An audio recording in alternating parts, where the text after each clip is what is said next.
Welcome to today's episode of Falling to Freedom, where addiction ends and faith begins. The weekly podcast that brings thoughtful, informed, and challenging discussions about addiction to the forefront of everyone's minds. We join our host now, Chad LaComb, for today's topic. Well, today we're joined by Devin O'Day. He's the Chief Development Officer for First Responder Wellness in Newport Beach, and we're excited to have him on this topic. So, as we get into speaking about substance abuse, we often say that it's a whole of society problem, and that means it touches every single area, no matter what the demographic, no matter what career a person is in, any of those things, socioeconomic, it doesn't matter, it affects everyone. But I think people don't necessarily realize that, and with what you guys are doing there, it's unique because it's centered on first responders, public safety officials, people that are in that world, that I think most people probably think, well, they're not going to deal with that. I mean, these are professionals. They're like often heroes, right? And they don't deal with this kind of stuff.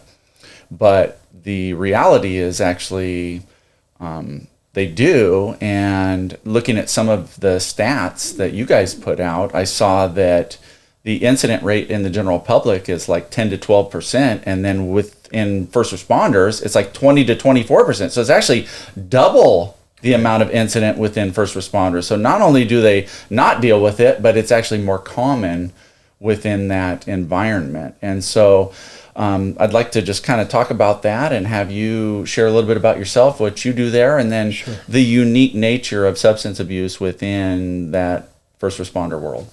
Fantastic. Well, first of all, thanks for having me on. I really appreciate the opportunity. Absolutely. Yeah, so whatever is happening in the general public, what we know, public safety experiences a lot more, and that comes with post-traumatic stress, with alcohol, with addiction. To back up a little bit, first responder wellness, to give a kind of a high-level overview, but it's an inpatient and outpatient treatment center that exclusively works with public safety professionals to treat alcohol, post-traumatic stress, addiction, anxiety and depression. It's a who would be in that group? Just to kind of set the stage. Who we talk about first responders, public safety officials. Who's in that group? Fantastic question. So right now we see about 85% cop and firefighter. Okay. And then the other 15% is made up from dispatch, correction. We get a lot of federal agents, wildland firefighters. We've had some deputy district attorneys in the past. Every once in a while, an ER nurse or physician. Right. Coroner's office. We've had some records folks. It's really anybody who works in public safety and has trauma from the job. So I would say the overarching issue that people come in with trauma. And then what we know about public safety is many turn to alcohol. It seems to be built into the culture, right, as a coping mechanism. Yeah. And what happens as time goes on is the alcohol use or maybe a substance use increases and it becomes dependence. How would you define trauma? Like you hear this word a lot, and especially in this environment. And just what does that mean, trauma? Yeah, so I think what we see a lot is, over the course of a responder's career, they're going on pediatric death calls, they're going on shootings, suicides, fatal traffic collisions, and it's not always the bad guy that dies. A lot of times it's, bad things happen to good people. And what we find, a lot of the trauma that is really sticky for the responders that come into our program, it's when they make the right decision and people still lose their life, right? And a couple instances I can cite is we had a firefighter, and I won't mention what agency, but crowded freeway, traffic, 5 o'clock, and there was a family in a car, and the flames had engulfed the car, and by the time the truck got on scene, the captain had to make a decision. Everybody was standing around yelling, right? Help them, help them. But the problem was there was an oil tanker right behind it, and that had started to catch on fire as well. And the captain had to make a decision. The family's pretty much gone. Do I try and save them, right? Or if that tanker blows up, everybody within 50 yards is dead, right? So they had to make the tough decision, put the tanker out, right? And this captain basically worked another 10, 15 years, retired. And once he retired at night, all he would hear is the people screaming and yelling, save them, save them. Brutal. So he made the right decision, right? He saved hundreds of people. right? But people still died. And that we see that a lot. We also call it moral injury, right? When bad things are happening to good people and it really kind of breaks your heart. So that's the type of trauma that really becomes sticky for people. And we also notice with a lot of first responders, there's traumatic events that happened earlier in their lives that maybe weren't processed or dealt with correctly. And now they go out onto the job and they see that same thing that happened to them, that happened to a family member of them, and it triggers something. Like abuse, domestic violence, these types of things. Yeah. There's an interesting survey out there. It's called the ACEs survey. It's the Advanced Childhood Experience Survey. And Kaiser launched this survey in, I think, in the 70s or so. And they put it out to 25,000 people. And they found, and it asked questions like, I'm not going to mention all 10, but like, hey, did you ever see your parent, sleep with someone that wasn't your mom or dad? Did you ever not have food in the house? Did you ever see a family member, do drugs in front of you? Were you ever touched by your family member, and so on, and those things? And when Kaiser put the survey out, kind of to the general public, it was about 75% of people responded 3 or less. Right? What we're finding with a lot of first responders who are suicidal or have completed suicide is they typically have an ACEs score which is over 3. And if you look at the data, if you're 4 or more, your chance of substance abuse goes up by like 1,000%. Your chance of suicide goes up by like 1,200%. And I could be off on these numbers a little bit, but it just shows how trauma, right, leads us into other things. Do you think there's a connection between maybe somebody going through something like that and then pursuing a career where the focus is like helping people? It seems like there might be a connection there. Yeah, I think you're right? I think a lot of people rush into the professions thinking, hey, I want to serve, I want to help people, I want to make sure what happened to me or what happened to my friend, right, or my family member doesn't happen to anybody else. So I think there could be a draw a little bit with that. Good question. Yeah, so sounds like what you're describing, like, in I say normal person's life, not that first responders aren't normal, but in someone that's not in that field, you may never encounter a situation where you're dealing with death or you're dealing with like extreme violence or something like that. I mean, chances are you might go through your whole life without experiencing that, and then these men and women are experiencing it sometimes on a daily basis, weekly basis, monthly basis. They're having to process this stuff repeatedly. Yeah, I saw a stat that traumatic events in a general public person, right? It's I don't know, 10 in your life or 7 in your life, something really small. The average first responder is something like 160, I believe, traumatic events in their lives, right? So you can see how they are just affected a lot more by it, and you can say that, hey, I can compartmentalize it, I can ignore it, I can do all those things. And some people do a really good job with it. What we're finding out is that not everybody does. And when we talk about coping mechanisms for public safety, right? Alcohol, huge coping mechanism. It's cheap, it's legal, and it works, right? Substance misuse or abuse is another major coping mechanism. Oftentimes it'll be that injury. I go to the doctor, I get put on a pain medication, and next thing you know, I'm hooked on it. We see sex infidelity and porn as a major coping mechanism. We call these disassociative behaviors, meaning I don't like the way I'm feeling, thinking, and acting. When I engage in this behavior, I get temporary relief. And the problem is it turns into the only coping mechanism. Buying things, right? We see this a lot. How many people do we know that have the new, truck, a new motorcycle, a river house, toys? The gun collection's getting bigger and bigger. I'm one more purchase away from feeling better. And here's the thing that nobody ever thinks about. It's unlimited overtime. If I'm always at work, if I'm always picking up shifts, I'm never at home when it's quiet. And then what happens is you retire and think all I need to do is get across the finish line, right? But all of that trauma that's been compartmentalized and suppressed, now your mind's not occupied, you're retired, right? And a lot of that stuff bubbles up. So we see a lot of retirees end up in our program. We typically get a call from the retiree themselves or a family member 2 or 3 years after retirement, and they'll say, God, they never really had a problem with alcohol. Now they're drinking every day. What is it? And it's really a coping mechanism to deal with a lot of those traumas. So not everybody that comes to our program that has an alcohol or substance misuse diagnosis is really an alcoholic, right? A lot of them are using it to cope with the trauma. But we find that a lot of them, really, enjoy going to AA meetings, and they feel like, hey, they do have an inappropriate relationship with alcohol. So what we try and do is we try to present all the information, but not lead them down a path either way and let them make their own decision. And we find that some of them, do cops and firefighter AA meetings after they leave our program. Yeah, it's good.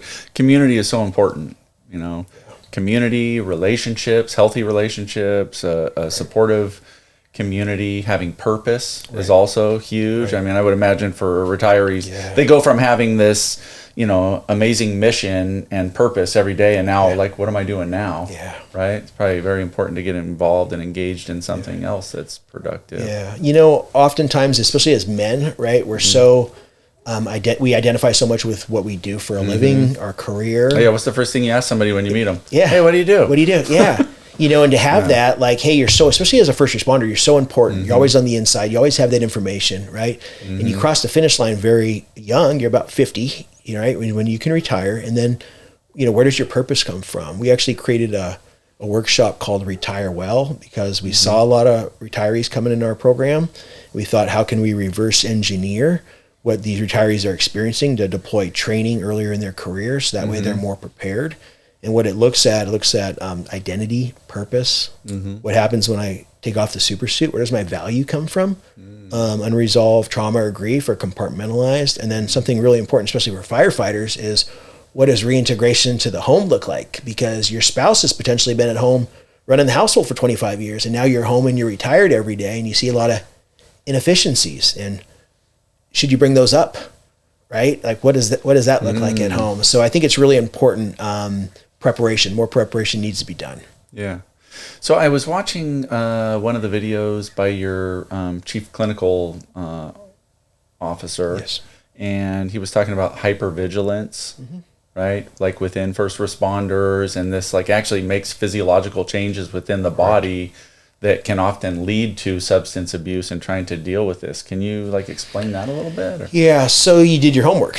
You watched some of the videos. Trying to, yeah. So, oftentimes, when the calls happen, there are stress chemicals that get released for the public safety professionals that are going out on these calls. And what happens is they get so used to it that they don't feel it anymore. But oftentimes people remember the radio call, remember the tones their first year, and then they remember how it affected them at 5 years. And then by that time, it's kind of like it's no big deal. But what happens is there's stress chemicals that are released in your body and your brain, and they typically will, you don't process them very quickly. So they could be in your system for 8 hours, for 12 hours, for 16 hours or more. So there's a chance if something happened at the end of your shift, by the time you go back on, right, those stress chemicals are still in your body. Oftentimes what they do is our brains are neuroplastic. And then we have these two little things called amygdalas, and amygdalas are responsible for fight or flight. The problem with those stress chemicals is they can grow our amygdalas, which usually start out as the size of an almond. They can grow it to the size of a walnut, right? And that essentially just from repeated stress chemicals, will grow that, right? So now you're always in fight or flight. It's what we call the reptilian part of the brain, right? And what that does is it creates that hypervigilance, right? And maybe the only way you get relief, right, is with a whiskey, is with a beer, is with a cocktail, right? So we see a lot of people just, they're not necessarily drinking all the time, right? It's not that dependence. And we see this a lot with firefighters. It's funny when firefighters come into treatment, and we had to figure this out way back when, it's their detox doesn't start for at least 24, 48 hours in, because they're used to drinking when they're off, going into the firehouse, staying for a 24, 48 hour shift, and then drinking when they get back. So their body's used to it. It's been trained for that. So, when someone like a law enforcement officer is coming in, they usually will go into withdrawal much sooner. So we had the because it was more regular. Because they're going working 12, 14 hour shifts and they're drinking, right? So they could go 12, 14 hours without going into withdrawal. With the firefighters, their bodies have been conditioned to maybe be a couple days. So it's something we had to very closely monitor. But so alcohol is just one of those things that, you know how it is, right? Most of us took our first drink well before we were 21 years old. I know I did. Yeah. Right. And, when I had that first drink, it affected me. And it affected me in a way where I knew it affected me differently than my friends. Right. And, I just felt like, ooh, this feels good. Right. This is giving me relief for all my problems. Right. Maybe I'm not as up here. Maybe I'm not as angry as I was, prior to having that drink. So I think the same thing happens with the public safety. It's like, how can I take the edge off? And it's built into the culture. Yeah. And how about that? I'd love to hear your perspective on that with the culture, because I'm sure that culture within the precinct or within the firehouse or, whatever their area is different than normal, right? Like a lot of machismo, a lot of, I don't need help, I got this, almost seen as a weakness to admit that you have a problem. Right. I would imagine that that's a big challenge in this field. Yeah, I remember early on, like back in 2019, when we were going to meet with an association, and we went to their, Union Hall, Association Hall, and the woman was taking us back to find an office, and every office she kept going to wasn't available. And she looked over, and someone said, "Why not the conference room?" And she looked over and said, "They're doing choir practice in the conference room." And choir practice is when everybody got off shift in the morning, they grab beer and they go over there and they drink. Okay. Right.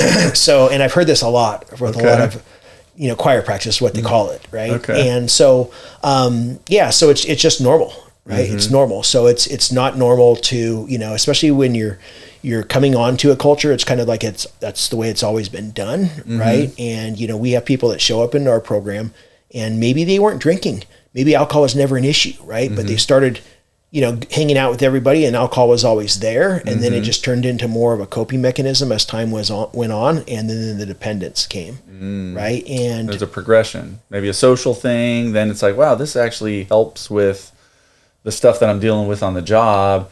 And any of these substances, you use them long enough, you're going to become dependent on them. Yeah, we see a lot of people that, hey, I can't go to sleep without, having a couple of shots. We see that a lot too. Right. And then it starts into, hey, my anxiety is so bad before, I go to the ball game or before I do something on the weekend, I'm also drinking as well. Yeah. What do you see a high incidence of suicide within first responders, maybe whether successful or not? Yeah. Is there that component? Yeah, well, I think the statistics are out that basically say us that more public safety professionals, more first responders die by suicide than in the line of duty. Wow. So I can tell you that every time I see a suicide or I hear about a suicide, I think to myself, that person didn't know there's programs like ours out there. Yeah. And the reason I say that is, we've worked really hard to create a program that's very successful. We have a 70% reduction in PTSD scores on average from admission to discharge, and a 94% return to work rate. Wow. Right. So, suicide it's real. It's happening a lot, but every time I hear about that, I think like, I wish we had reached out to that department. I wish we knew somebody over there that really get the message out. We've had people that have come into our program that haven't taken it serious, that never got vulnerable, that never let down their walls. And then years later, I've heard that they've committed suicide. So I think it's something that really affects public safety. And I think probably the reason for that is culture and stigma, right? I don't want to ask for help. That's not what we do, right? We're the heroes. We help people, right? And my thought is it takes a lot of courage and it takes a lot of strength to ask for help. That first year I talked to everybody, first year we opened, I talked to everybody that came through our program. And I can't tell you when someone calls the tremendous amount of pain they're in and they feel like they're not fixable. And what I would always do, and I would always listen to what they had to say, and I would let them know, hey, listen, I want to be straight with you. I know you think like this is only happening to you, but I talk to people in your profession every single day that are going through the same thing. Right. And the good news is, at the time we've had 400 people through our program. We've had 600 people, 800 people, whatever it was. I would just say, hey, we've had this many people through our program. They're back at work and they're not divorced and they're with their families and they're connected to their kids. Right. And so, it's not a death sentence, right? You can survive this. You can overcome this. And, the neat thing about our program is, I'll tell you this, everybody thinks it's only happening to them. And far before they get to our program, they've known something's wrong. They know something's really wrong. They don't know what it is. They're afraid if they tell anybody, they'll lose their job. So they've been walking around with this secret for many, many years. They often turn the alcohol. They often turn the substances as a coping mechanism, or some of those other ones I've talked about. But the neat thing is, when they walk into our program, not everybody gets there on the same day. What I mean by that is, we're a long-term program, 30-day minimum. A lot of people, our average length of stay is right around 70 days. Some people stay a lot longer than that. So when I walk in and I'm the new guy, right, with that secret that I haven't shared with anybody, and I sit in a group, and you've been here for 2 months, somebody else has been here for 3 or 4 months, and they're talking out loud about that secret, and I'm the new guy, and I go, holy smokes, right? It's not just me. And if they're being honest around it, this must be a place I can trust. And what we notice is the walls come down very quickly, and they start to trust and start to open up. And what we know about trauma, right, is if we talk about it and we process it, we can move on. Yeah. Bring it out into the light. Correct. In the dark, it's going to fester. Yeah.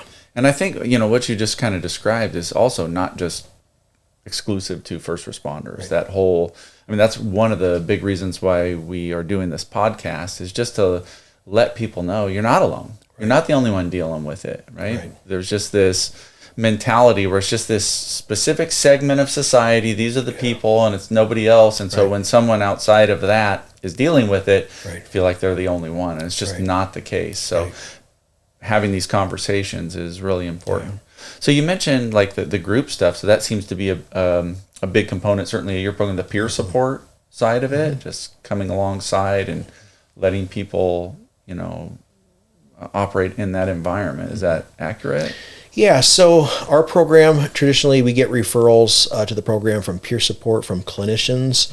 We have a sister organization called the Counseling Team International, which we merged with 3 years ago, and they contract with hundreds of agencies to provide short-term counseling, crisis response, training and education, and then they do pre-employment psych testing. So when we talk to an agency, we always ask, hey, how's peer support? Do you have a peer support team, right? Because that foundational element that your wellness program will be built on, it's got to have 2 components. It has to have a strong peer support and good culturally competent clinicians, right? And they work hand in hand. Because peer supporters, they're making the referrals to the clinicians 9 out of 10 times. It's very rarely that they come to the treatment center that it's that, elevated, but when they do, they have to know what the resource is. So so we do peer support training all over the country. Especially in this region, we have quite a few departments that we work with. But I think peer support is fundamental for employee wellness. Okay, could you define wellness? Because I see that term comes up a lot. And what would that be? Yeah, so there's 8 dimensions of wellness. It's not all. Let's see if I can name them all. All right, this is like a quiz. Emotional, physical, psychological, spiritual, financial. Physical, there's 2 others. Yeah. Okay. Yeah. So we're talking about holistic, like the whole of the person, and we're totally on board. We believe that addiction, maybe it's simplified, but it's spirit, soul, and body, right? It's like, it's all 3 of those components, and any like initial causes, continuing causes, and solutions have to address these things, or you're only getting one little piece of it. Yeah. Mind, body, and spirit. Yeah, absolutely. Yeah, so when we look at a holistic approach, you look at the 8 dimensions of it. We call it a wellness wheel, right? The 8 dimensions of the wellness wheel, and we need to be having progress in all of those. So part of what we do at our program is we work on a discharge plan, and that really starts on day 1. We start to look at, hey, what comes next? Because you may be with us 60 days, you may be with us 45 days, you may be with us 120 days, but that's just a sliver of your life, right? And what's really important is what happens when you leave. So we look at the 8 dimensions of wellness, and we start to focus on, hey, what are you willing to do? And then the discharge plan is not what we're dictating to you. It's like, hey, let's work together, because we can come up with a plan. If you're not willing to do it, then you got to have buy-in from the person. Yeah, who cares, right? Yeah. So before someone leaves, they work with their case manager to put together a discharge plan that looks at all those areas. Because when people get to the treatment center, we have to decide, what are we treating while you're here? What are we referring maybe to an outside while you're with us, or then what are we deferring to what comes after treatment? Because we have to really triage and work at the crisis point, and oftentimes it is about 65% of our clients that come in with alcohol or substance use, right? So we need to stabilize that and treat that, and then the big thing is trauma. We see anxiety and depression as well, but the overarching thing is trauma. And if we don't treat the underlying issues, it's real easy to go back to those coping mechanisms, which are alcohol or substances. But I think you're right. I think it does affect everybody, right? It doesn't make a difference if you're a judge, you're a politician, you have a lot of money, you have a little bit of money. I've been sober 15 years and been so it's your background too, huh?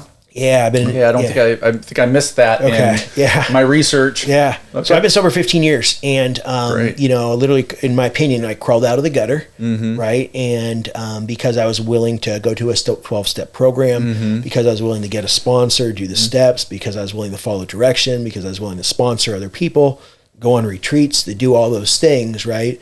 I have a really good life. But I'll tell you, I've lost a lot of people. A lot of non-first responders, a lot of people, because my whole community is sober. So my wife's sober, our friends are sober, and about a month ago, 6 weeks ago, we had a 3-week span where we lost 4 people that were really close to us. 2 suicides and 2 overdoses. Oh my gosh. And they weren't bad people. They weren't criminals. Right? They just struggled with depression and addiction, and sometimes the shame of relapse can be overwhelming. And that's something we found with public safety is, anger and shame are not 2 things that public safety does well. And you add alcohol, and sometimes bad things happen, like suicide.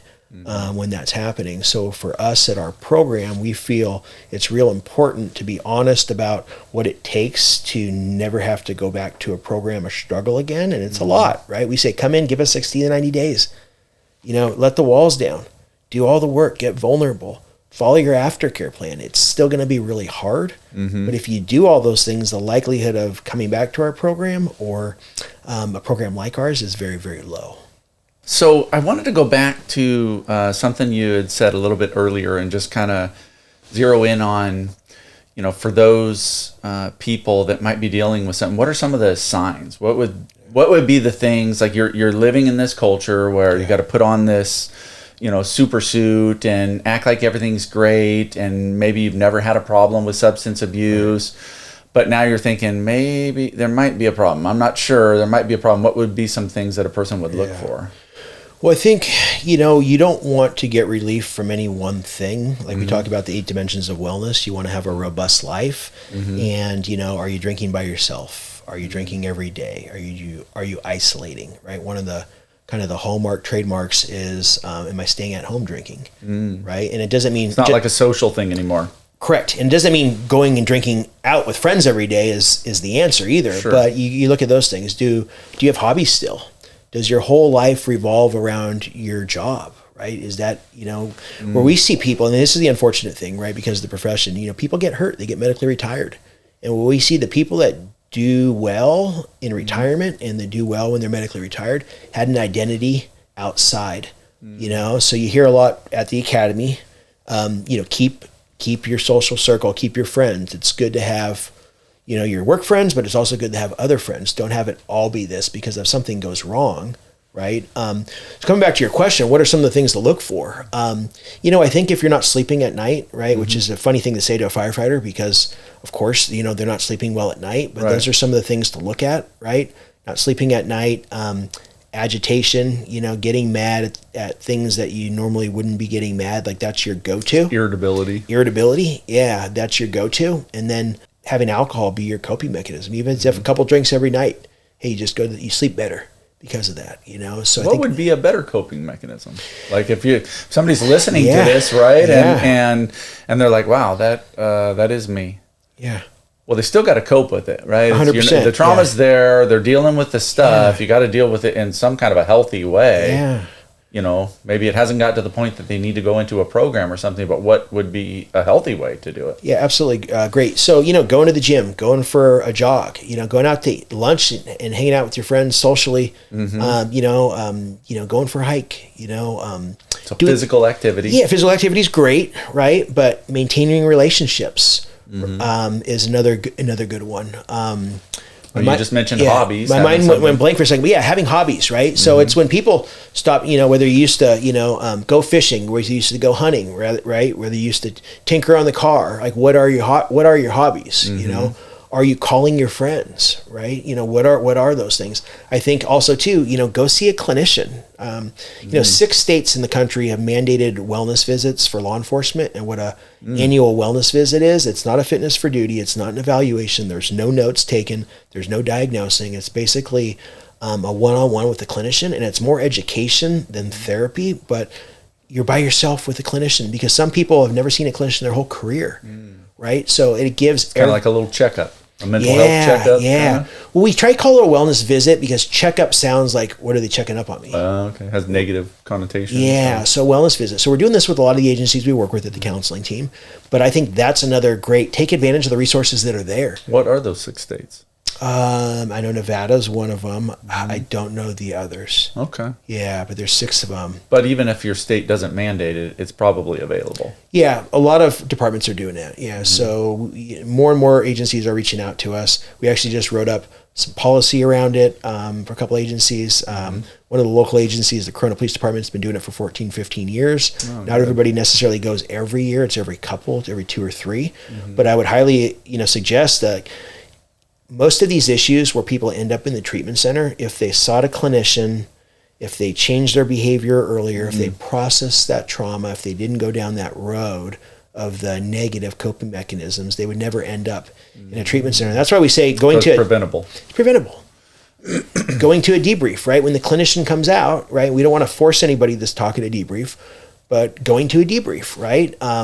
Processing that trauma. If you don't feel comfortable with talking in front of everybody, talking to peer support, finding a clinician to process that. I can't tell you how often we have a clinician go out to do a debrief, and he or she's working with peer support, and they'll talk, they'll do the debrief, and there's somebody that never says a word.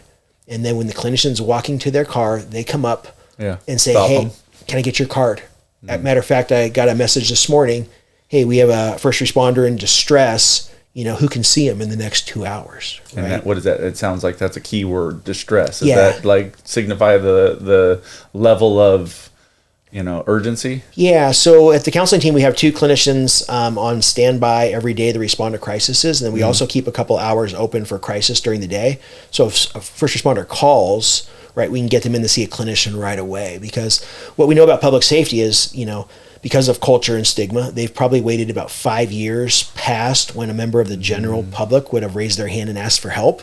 So a lot of times, in behavioral health, especially in chemical dependency, we say there's no such thing as a chemical dependency emergency. That's not the case with public safety because of the suicide rate and the epidemic. And we know that these men and women have held on to the bitter end. So it seems like a big part of the challenge is that culture and the stigma, like trying to change people's mindsets to where they don't feel like I can't do this or I have to hide trying to get help, or they feel comfortable being able to do it. And their peers aren't going to be like, you sissy, right? What are you doing? Right. So it seems like that's probably one of the big challenges. I would say the one silver lining of the pandemic is it raised everybody's resting anxiety up 3 or 4 notches. So I think just about anybody understands when someone else is going through something, right? Because but not everybody is ready to make that commitment or ask for help for themselves. But when they hear about somebody else, they're like, hey, I'm glad he asked for help. But I want to talk about too, how we're affecting change and changing culture and really normalizing this. So we do a lot of training and education at departments to really, let people know far before they're in a crisis situation. And it's neat when we do training for not just the peer support team, but really every employee, because you often see people in the crowd have this aha moment. And it's well before, right? It's well before they're in crisis. And I'll look out and see people often hit their buddy and be like, hey, I think this is what's going on with me. And it's great to see them realize ahead of time and think, oh, I can go see a therapist. I can go see a counselor and solve a lot of their issues. And then what we've also started to do, because it seems like once you get promoted into leadership, you're out of peer support. But who's providing wellness for the leadership? You still have those same traumas. So we created a resilience retreat, and actually it's now called a workshop because the chiefs have told us workshop sounds better. But we've created a workshop. It's a multi-day workshop, and we do it up in Idlewild. And we take police chiefs and sheriffs together, just them, and we do a 2-night, 3-day resilience workshop. And it's almost like, hey, how can we keep you healthy rather than have to wait till the wheels fall off or gets bad, and be proactive. And it's neat to see the chiefs actually want to go on this, go through it, and then come back and realize that there's more they could be doing for their agency in regards to wellness. That's what I was just thinking. I mean, not only is it beneficial for them personally, but then it kind of exposes them to the dangers of the people that, you know, they're overseeing, and being more open and willing, you know, to get them help. It's neat. So police chiefs, we have a separate one for fire chiefs, and then we have a command staff retreat as well, because we don't want anybody to be isolated, right? And we know that if leadership is bought in the wellness, if leadership is doing their own work, then the likelihood that they're going to have a strong program in their department is going to be high. Yeah, it's so good. How long has your guys' center been up and running? So it was founded by Dr. Stephen Odom in 2018. He had a general population program.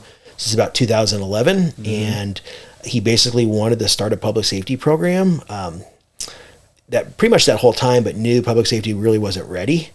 You know, it takes a lot to break in to public safety, have them trust us. And so in 2017, he started going out and meeting with agencies, with associations, with clinicians, and started asking questions about, like, hey, if I created a public safety program, what would you want to see? And the feedback was pretty much unanimous. Hey, we want a program that's only public safety. We want a program that treats more than just alcohol. And we want a program that takes our insurance. So First Responder Wellness was born in 2018, and you know, that first year or so, we never had any more than 6, 7, 8, 9, 10 people max, and then it's crazy to see what it's grown into over the years. Last year I want to say we averaged about 65 people in the program, and a little earlier this year we had as many as about 80 in the program, really from all over the country. So 65% come from California. Just Southern California. Yeah, I mean, really, there's 5 programs in the United States that have been vetted and approved by the Fraternal Order of Police. We're one of the 5, and then we just got an endorsement from PORAC just literally last week. What is that? PORAC is Peace Officers Research Association, and it's one of the largest law enforcement associations in California. So I think they have about 60,000 members. That's great. Yeah. So were there many programs before 2018, or is this like one of the pilot programs? Yeah. So over the years, I've heard there's lots of treatment centers that have tried to do this and have opened up and then gone out of business. Since we've been open, there's been a bunch that have opened up and then gone out of business as well. It's starting to be more popular, so we see more and more programs pop up, which ultimately is a good thing. I think some people don't understand public safety, and that's not always good. And what I mean by that is, when we have a copper firefighter come in that's in a crisis, this is really like, it's serious, right? And if you're not really set up to help these men and women, but you just, you want to do well, it could be more dangerous. And I'll give you an example. When I first started, I started calling agencies in the Las Vegas area, and nobody wanted to talk to me. And years later, when we finally built relationship with like Las Vegas Metro and Henderson and all the agencies out there, they told us after the Route 91 shooting, they had to literally put up the walls and say no more clinicians, and they kicked a lot of people out. The problem was every clinician wanted to help and drove in, but they weren't culturally competent. They didn't understand the culture, right? And in some ways, they were doing more harm than good, right? So I want to encourage anybody who's thinking about opening up a public safety program to really do their research, to really find culturally competent clinicians to understand the culture, because it's really important. And we like to say that, we have one chance a lot of times, right? And it could be life or death. That's a good point. I also noticed on one of the documents it was talking about you guys changed PTSD to PTSI. So what is the thought behind that? So the clinical diagnosis is still PTSD. There's been a big movement in public safety to, disorder sounds serious, which, post-traumatic stress is, but disorder almost sounds like something you don't recover from. Well, everybody's had an injury. So post-traumatic stress injury. When we talk about it as an injury, mentally we know, okay, so what do I need to do to rehab my injury? What are those steps, right? And it almost makes it more conquerable. right? So there's been a big movement in It's public also safety. a term that I would imagine first responders are very familiar with. Yeah. Injury, Yeah. right? Dealing with injury and Yeah. I think it's, I like to say that everything an agency does either increases stigma or decreases stigma, right? And by saying, hey, post-traumatic stress injuries happen, here's our process when you have a post-traumatic stress injury, and here's how we're going to support you, getting healed and back to work. okay. I think public safety has this weird thing with psychology. Everybody takes a pre-employment psychological test, right? And if they had any type of disorder, right, they maybe not be fit for duty. So it's like, how do I stay away from something like that? So I think it's just like you said earlier, how do we take post-traumatic stress out of the darkness and push it into the light and make it something that everybody can talk about and make it something that's normal? Because if it's normal to develop post-traumatic stress, but it's also normal to admit, right, that maybe I'm not operating at 100%, and here's some steps I can follow to get back to that point, then I think we'd have a lot less people entering our long-term program. Good. Well, what would you, good chance there'll be people listening to this that are first responders and maybe dealing with some of these things. What would be your advice to them? Yeah. I think that, whatever you're struggling with, no matter what it is, right, there's probably a solution, right? And the sooner you ask for help, the better. What we see at the treatment center is funny. The first year or two we opened, there was a lot of older responders coming in, and now we're seeing a lot more younger responders. And I think it's just Generation Z. They're open to talking about their feelings a lot more. But I would just encourage people that, it's hard, right? It's hard to deal with stress, and it's, sometimes you don't know what's happening, but when you make your coping mechanism something that's negative, right? And you start down that path, I don't think anybody sets out to say, I'm going to be an alcoholic. I'm going to use alcohol every day to go to sleep. Or I'm going to have to drink to go and be in a social situation. But when you start using it as in a situation like that, right? Dependence happens. So I would say just take advantage of the clinicians, culturally competent clinicians. Call us if you need us to help you find one, right? Go on a retreat, right? There's public safety retreats. The West Coast Post-Trauma Retreat's a great retreat. We have a trauma and resilience retreat as well, right? But reach out. Like a retreat's like great. Within their department, or like within that, or even outside of that, or like online? Yeah, great question. So more and more agencies are contracting with culturally competent clinicians. So they may have like the Magellan or the big box EAP that aren't culturally competent. They get the 3 sessions and they're not finding a lot of use for that, right? And word travels very fast with public safety. Like and somebody gets a new truck, everybody's getting a new truck. When someone finds a new tile guy, everybody's using the tile guy. Same thing. When someone knows that when you call EAP, it's a waste of time, no one's going to call EAP. So a lot of agencies are starting to reach out to organizations like ours and contract for culturally competent clinicians. So at the counseling team, we provide 10 sessions per employee per year. So that's enough to handle your short-term issues. So reach out, find out what your resources are, find out if there's a culturally competent clinician that takes your insurance, and then retreats. So what's nice about retreats, and here's what we're really encouraging more agencies to look and be proactive. It's very disruptive for the agency. It's very disruptive for the employee to come to our program for 45 days, for 90 days. It costs a lot of money to backfill those positions. Sure.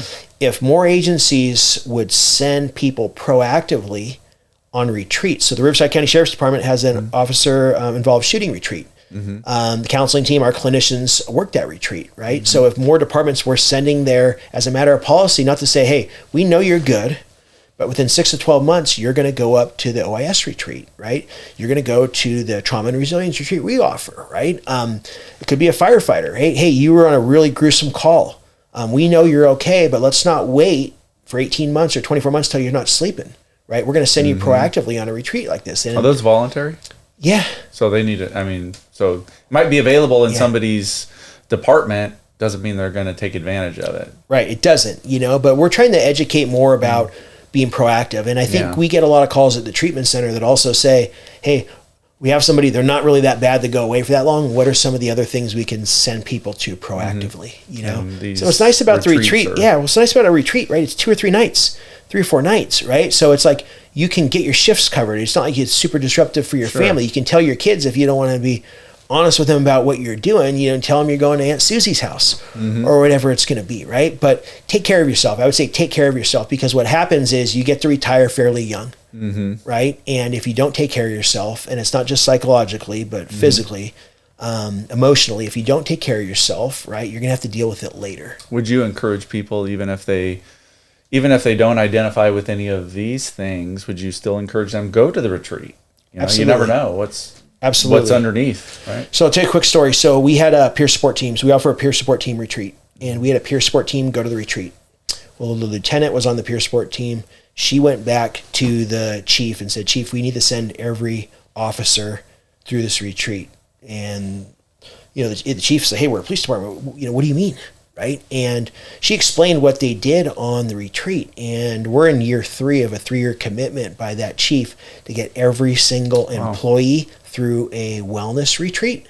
In year 2, they started sending professional staff as well. So I can tell you, right, that from what we saw, there wasn't a ton of pushback, and it looks like just regular cops were looking for a way to come up, to dump, to not make a big deal, right, and never talk about again a bunch of stuff and go back to work. Yeah. Right. So I think it's incredible what that department, sounds very healthy. That chief, it does sound very healthy. Yeah. Right. Was able to do over a. Got to have buy-in though. You got to have buy-in from the leadership that you did there. So that seems like that's a big thing, is really getting buy-in from the top. Right. Yeah. So what would you, just kind of to wrap it up, if you, your program there in Newport Beach, you said you are available to people all across the country. Absolutely. What would be, some other resources that somebody might reach out if they're not available to come to yours, or you guys don't have space? Is there like hotline number? What would somebody Google? Yeah. So I would encourage you to call us. So it's First Responder Wellness. Okay. So the website is firstresponder-wellness.com. There's a number to call our admissions team to talk about them. If you're not appropriate for our program, we can help you find resources. If our program isn't the right program for you, we can help you get to the right program. We just worked with a first responder recently, and we weren't the best fit for them, so we were able to get them to another program to handle their primary issue. So they went there for the first 30, 40 days, and then they came to our program to work on their trauma afterwards. We also have a resource tab on our website, and there are about 6 or 7 first responder, we call it First Responder Fellowship, but they're post-traumatic stress. I saw those. There were some Zoom meetings. Groups. Yeah, there's 4 or 5 Zoom meetings that anybody can log in from anywhere. So I want to be clear, those are not our groups. We have helped all of the first responders start their own groups, and we gave them a meeting format. So it's obvious you guys want to help, right? Absolutely. It's not just, we want everybody to come to our program. Correct. It's like, you just want to help. I mean, if it's a good fit at your program, awesome. Correct. If it's not, you want to direct them to something that is a good fit for them. Correct. Yep. Yeah. So I would encourage people to reach out for help. Start with a clinician. Start with your local clinician. And just remember that clinicians are people, and you may not like your first clinician, but they're not all the same. And to never give up and keep on trying, right? So you find one that works, huh? 100%. Yeah. Well, yeah, we're grateful. Thank you, Devin, for coming and sharing. I mean, this sounds like it is offering a lot of hope to people if they'll accept it, if they'll reach out and participate and take advantage of that. And we're hoping and praying for success for you guys there. And again, thank you for coming out. Great. Thanks for having me on. Really appreciate it. Thank you. Thank you for being a part of this much-needed conversation as we expose the raw truths about addiction. Don't forget to like, follow, and most importantly, share. Remember, addiction is the dirty little secret that every family deals with, but nobody wants to talk about.